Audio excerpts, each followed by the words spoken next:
Hi, my name is Tom, and today I'm finally back with another video, and it's gonna be an interesting one. Today we're gonna talk about anamorphic lenses. Free anamorphic lenses, actually, because I bought a full set. I'm talking about the Blazar Remus Lenses. There's a 45mm, a 65mm, which is filming me right now, and a 100mm, and they are all a 1.5 times stretch, which is awesome. And yeah, I already shot a project with these, a music video and some other stuff.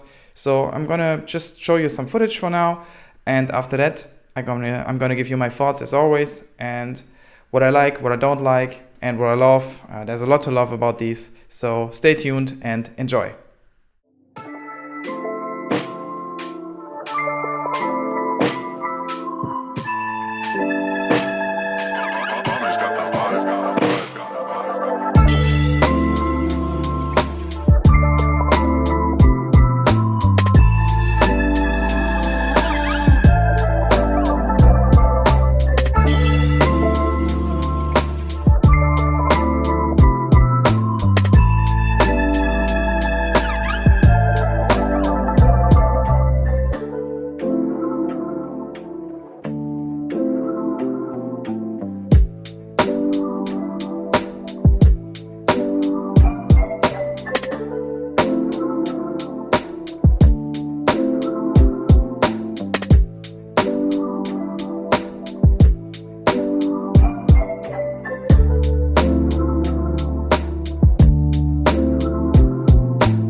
First of all, thank you for 1000 subscribers. I mean, it took a while, but that's more my fault because I'm not someone who uploads very frequently, I guess. But yeah, it's nice to have a small audience now where I know no matter what garbage I will post, a few people will click on the video and watch it, and that's a nice feeling, so thank you for that. And yeah, let's go on with the video. So about these lenses now, why did I buy them? First, I want you to know these are my first anamorphic lenses that I've ever used and own now, so I was completely new to this. I mean, I was aware of anamorphic lenses, but there were always a few reasons which up until now kept me from buying them.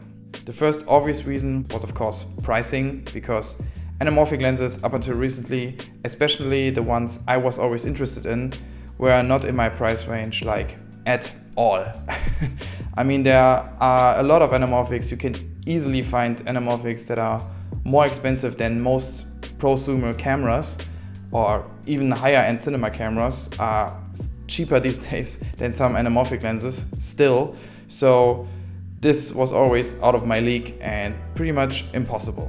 Another reason for me not buying anamorphic lenses up until now was that the ones that came out that were somewhat affordable, and I repeat somewhat affordable, still expensive, but companies like Cine, I think this is the one company that really started this whole trend, came out with some really interesting lenses, and really a lot of people were starting to buy into those anamorphic sets.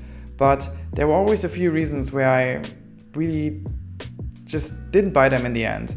Like the first anamorphic lenses from Cine, they only had a 1.33 times stretch, which definitely creates the cinematic lens flare and stuff like that, but it doesn't really make the image pop as much. It doesn't really give you the waterfall like background distortion that I was really after with the anamorphic look. It was just not close enough to the look that I really wanted. So it never really made sense for me to go for these lenses. And the ones that came out later, which had a bigger stretch and stuff like that, even from other companies like, I don't know, Dzofilm, Greyjoy, which I think is related to Blazar, but a lot of other companies also came out with more affordable anamorphic lenses, but they still had issues like pincushion distortion instead of barrel distortion, which to me just didn't really offer the look again that I was after. So in the end, it always prevented me from going for these types of lenses, even though some of them were affordable, offered a really interesting look. In the end, I couldn't really justify going for them because there were just a few things that bothered me. So I just didn't go for them. So again, things like pincushion distortion, a non-constant squeeze factor or a squeeze factor that wasn't big enough, and too aggressive lens flaring, all that stuff just kept me from buying all these lenses up until now when these ones came out. And on paper, these finally offered what I was after. A bigger squeeze factor, barrel distortion, lots of character in the image, lens flares that aren't too extreme but still exist, and just overall good quality, and most importantly, for a very good price. So as soon as I had the funds, I ordered the full set, and it took exactly 1 month for them to arrive, and I knew that going in because these things are back ordered like crazy. But was that a month of nervousness and anticipation, and hopefully everything goes right. But when they came, everything was perfect. They were still factory sealed. They smelled factory sealed. The case they come in, which is great by the way. I don't really like the color, but it's great that they ship these with a nice sturdy case. But it smells really bad. And just as a warning, it's still, we have summer now here, and every time I open the case, I want to die because it really smells like Chinese factory or definitely something poisonous. So keep that in mind. The case is great. It keeps the lenses protected and it's not going to be dangerous, but it smells really bad, at least my case. So every time you open it, like keep your nose away and everything will be fine. So again, what do you get in the set? As I said, you get a 45, you get a 65, and you get a 100mm lens. And when I first had them in my hands, I knew they were small, but it's still surprising how compact they are. And I really like the silver finish. They feel very heavy. I mean, anamorphic lenses have a lot more stuff in them, I guess. And these really feel like true cinema lenses, which still is surprising when you consider the price and that they ship with this sturdy case and all that included. There are also some shims and tools, more on that later, but yeah, I can't complain what you get with this set. But that's not all I had to order, of course, because I own a Lumix S5 camera, as you might know from my last video, and this camera, of course, does not have a PL mount, and I ordered these lenses in PL mount. I think you can get them also with an EF adapter, but that didn't really make sense for me, so I bought them in PL. And I waited until these lenses arrived because I didn't want to like order a PL mount adapter and then wait like 2 months because I didn't know when the lenses would arrive, because as I said, they were back ordered like crazy and are still back ordered. So when they came, as soon as I checked the lenses and made sure they were in good condition, so I didn't have to send them back or something, I went online and looked for a good PL to L mount adapter. And yeah, that wasn't as easy as I expected. I mean, this might not apply to you depending what camera you use or where you live. I live in Germany, and yeah, finding a decent PL to L mount adapter really wasn't as easy as I thought. There was exactly one option on Amazon available from a brand I didn't really know, and they had some sketchy reviews, so I stayed away from those. The ones from Cine and Viltrox, which people were recommending on YouTube and on the internet, just were back ordered on Amazon and other websites, so I didn't really know what to do. There was one Viltrox adapter from a website that I didn't really trust, so I didn't order from there either. And yeah, then I was kind of like, what do I do? In the end, I went with the one from Dzofilm, which I didn't hear a lot about, but Dzofilm also makes some anamorphic lenses, so they have an adapter as well. And I thought, yeah, this should work well with the Blazar lenses as well, and it did. There was exactly one adapter available on a website called Thomann, which is a quite well-known store and also website for music equipment, and they had exactly one of these available, so I ordered it right away and it turned out perfectly. I was actually a bit nervous when putting on the adapter with the lenses for the first time because, as I said, this is the first time using a setup like this for me. And people online were saying if there's a bit of play between the camera and the mount, or the mount and the lens, if it's a bit wiggly, it's not a problem, it's normal. And that, reading all that stuff really like made me concerned, because I don't like when stuff isn't like completely fixed and sturdy. But with this adapter, with this combo, at least in my case, everything feels very secure. There's no wiggling, there's no loose ends or something rattling inside. It works perfectly, which made me really, really happy. So again, I just told you this little story because if you are in a similar situation, you live in Germany or you live somewhere where a Lumix camera isn't maybe as popular as like a Sony or Canon camera, just make sure, order your adapter, order all the equipment you need for a niche product, so you have it ready when you have a shoot coming up. So now, what about the image? It's everything I wanted, basically.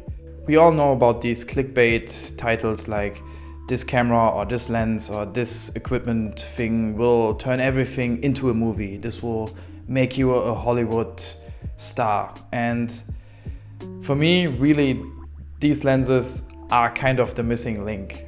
They really do turn everything into a movie, kind of.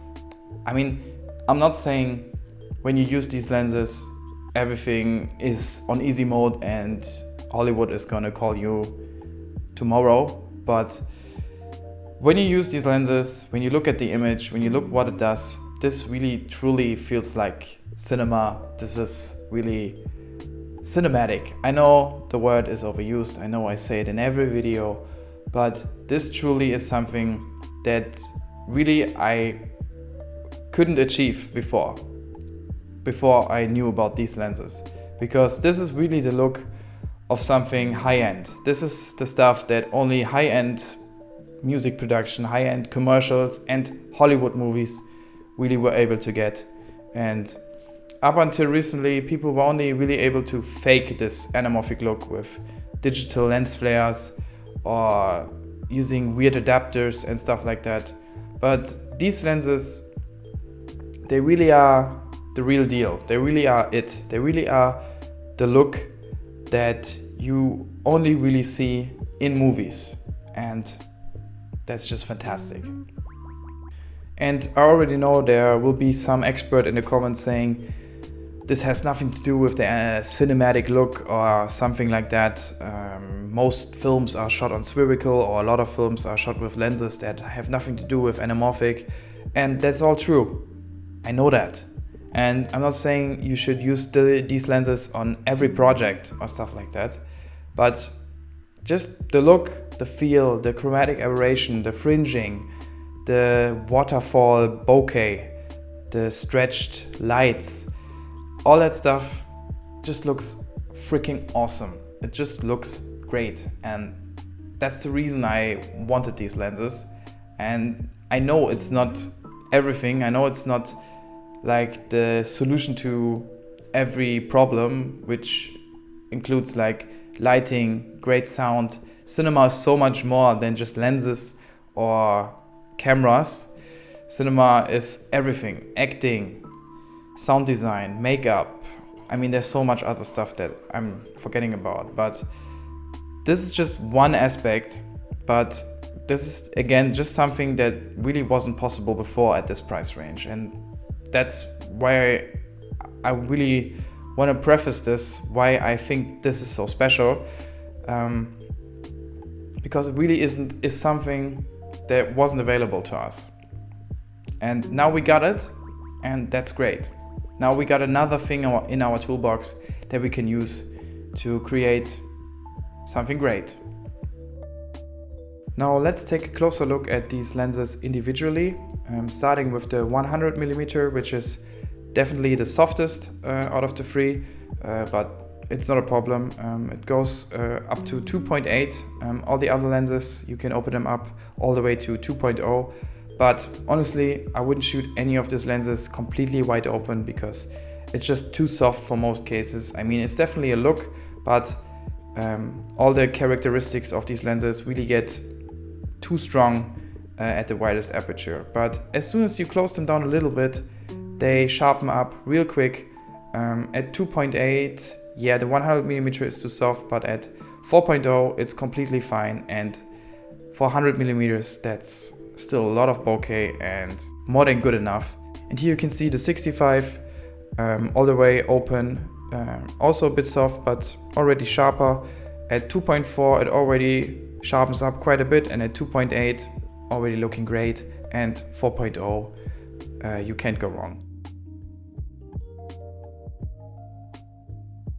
The 45, I think I missed the focus a bit on this one. As you can see, it's not really sharp, even step down, but there was another lens flare test I did and there you can see it's a lot sharper, so I just missed the focus. In short, I can just say, don't use any of these lenses completely wide open. Step them down at least to 2.4, 2.8, and at 4.0 all of these lenses are perfectly usable, even the 100mm, and yeah, there's really nothing to complain about at this price range, and it's perfectly acceptable how they look and how they perform. And by the way, I haven't mentioned yet, I have the blue flaring option. You can get an amber one, and now there's even a silver one available, which is, I think, the most neutral.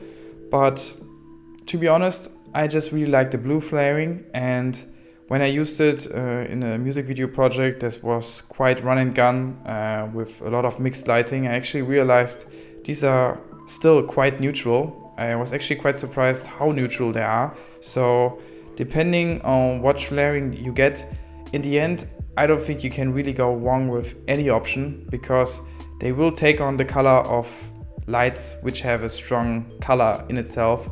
So a red light or a very yellow street light will not turn blue just because I have a blue flare option. So just keep that in mind. Buy the flare option that you prefer. I just like the old school blue type look. A lot of people like amber these days, and now you have silver, which is basically the most neutral version. So you can't go wrong with any of them. Just so you know, they are all quite neutral. Now, what is not to like about these lenses? First, it's not easy to criticize these lenses when they are itself flawed by design. I mean, the chromatic aberration wide open is definitely too much, and they look almost like you miss the focus when they are wide open. But again, at this price range, as soon as you step them down, they look fantastic, and there's really nothing to complain about it there. But yeah, it's something to keep in mind.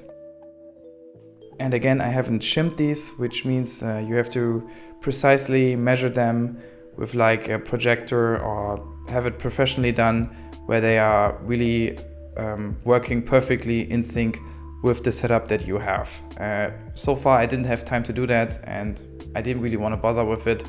Again, as you saw from the footage, they perform perfectly fine how they are right now, so I'm probably not going to do it anytime soon. But what I want to say with this is these are completely manual cinema lenses, so they're not going to have autofocus. You have to adapt them most likely to your camera with an adapter that you have to buy somewhere, which is not always available, as I said. And all these things you have to keep in mind when buying these lenses. This is not easy. It's not as easy to use as like my Lumix lenses, where I can just use my phone to focus on my face and I'm done. I'm filming myself with this 65mm Remus lens right now, and yeah, my girlfriend had to pull the focus, and I hope this all worked out. I hope it all looks good. I mean, on the phone right now it says I'm in focus, but yeah, with lenses like this, there's always a bit of like uncertainty, and you can't really rely on automatic settings to adjust everything for you. And that is obviously something that you have to know about when you go for lenses like this. Also stuff like de-squeezing and making sure in the edit you squeeze it to the right ratio and stuff like that. I mean, with my Lumix S5 it's quite easy to de-squeeze it in camera, but also I had to do some research for it and make sure I use the right settings and stuff like that. So these, when you first use it, when you first get into all the stuff, you have to do a bit of preparation and make sure everything for your setup works. Another thing I just want to throw out there is like, how did Blazar do this? How were they the ones to offer free lenses at such a great price point with such a great performance, and other manufacturers just weren't able to or didn't have the means? Like, how does this work? Every review you watch about these lenses from big YouTubers, they all mention the Atlas Mercuries, and those lenses are like 10 times the price. And I just ask myself, like, how is this possible? How did they do it? I mean, I'm not complaining at all. Please, Blazar, send all the other Blazar lenses to me. I will review them all and I'll do anything. But the question I just have is like, how are they the ones to do it?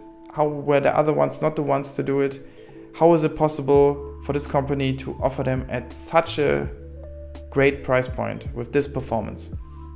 This is all I want to say about this topic. Just almost feels weird. Like, I mean, they're not giving these lenses away for free. They still cost a lot of money, but compared to the competition, this is insane. So yeah, that's all I'm going to say about this. It's not really a complaint. It's just something that keeps me like thinking. Yeah, that's all I'm going to say about this. So in short, do I recommend these lenses? Absolutely, yes. They're awesome. I mean, these are really it. These don't fake anything. These don't pretend to be something they're not. This is really the look, the feel, and the quality that I was after for the right price. And there's really honestly no competition if you think about it. They also already announced a 35mm from the Remus range and an 85mm, I think, or 80mm. So you can expand the set even more and have everything you need.